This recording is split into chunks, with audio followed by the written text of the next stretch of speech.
Ready start. ફકરો.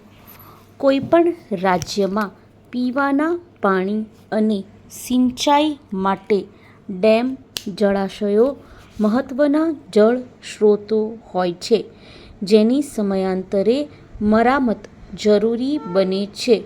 National dam safety અંતર્ગત ગુજરાતમાં મુખ્યમંત્રી શ્રી ભૂપેન્દ્રભાઈ પટેલના માર્ગદર્શનમાં વર્ષ 2023-24માં સિંચાઈ યોજનાઓમાં રૂ333 કરોડના ખર્ચે તેમજ વર્ષ 2024-25માં રૂ366 કરોડ એમ કુલ રૂ699 કરોડના ખર્ચે ડેમ, જળાશયોની મરામત અને જાળવણીના કામો પૂર્ણ કરવામાં આવ્યા છે. ફકરો. જળ સંપત્તિ મંત્રી શ્રી કુંવરજીભાઈ બાવળિયા તેમજ રાજ્યમંત્રી શ્રી મુકેશભાઈ પટેલના નેતૃત્વમાં વર્ષ 2025-26માં સિંચાઈ યોજનાઓમાં રૂ501 કરોડના ખર્ચે સમારકામની કામગીરીનું આયોજન છે, જે માટે બજેટમાં જોગવાઈ કરવામાં આવી છે. આ કામગીરીઓમાં ડેમના દરવાજાનું કલરકામ, સ્પીલ વે અને માટી પાળાની મરામત, સિક્યોરિટી કેબિનના કામ તેમજ ડેમ સેફ્ટી સંબંધિત અત્યાધુનિક ઇન્સ્ટ્રુમેન્ટેશનના કાર્યોનો સમાવેશ થાય છે. ફકરો. ગુજરાતમાં જળ સંપત્તિ વિભાગ હેઠળ 19 મોટા, 90 માધ્યમ અને 1006 નાના ડેમ મળી કુલ 1115 ડેમ છે, જેમાંથી 524 સ્પેસિફાઈડ ડેમ, જે પૈકી અન્ય વિભાગના 10 સ્પેસિફાઈડ ડેમ છે.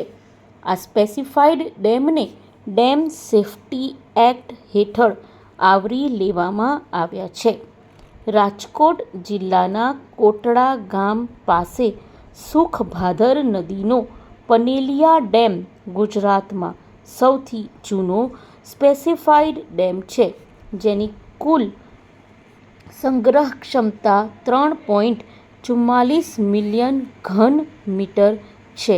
જ્યારે નર્મદામાં આવેલા નવાગામ પાસેનો સરદાર સરોવર ડેમ ગુજરાતનો સૌથી નવો સ્પેસિફાઈડ ડેમ છે. ફકરો. જળ સંપત્તિ વિભાગ દ્વારા કેન્દ્ર અને ગુજરાત સ્ટેટ ડેમ સેફ્ટી ઓર્ગેનાઇઝેશનની માર્ગદર્શિકા મુજબ હાથ ધરવામાં આવતા બંધ સલામતીના કામોથી પાણીનો સંગ્રહ તેમજ સિંચાઈમાં સુદ્રઢતા આવે છે. સીપેજ દ્વારા થતા પાણીનો બગાડ ઓછો થવાથી કમાન્ડ વિસ્તારના ખેડૂત ખાતેદારોને સિંચાઈ માટે વધુ પાણી ઉપલબ્ધ થાય છે. બંધ જળાશયોની મરામત કરાવવાથી તેની સુરક્ષા અને આયુષ્યમાં વધારો થાય છે.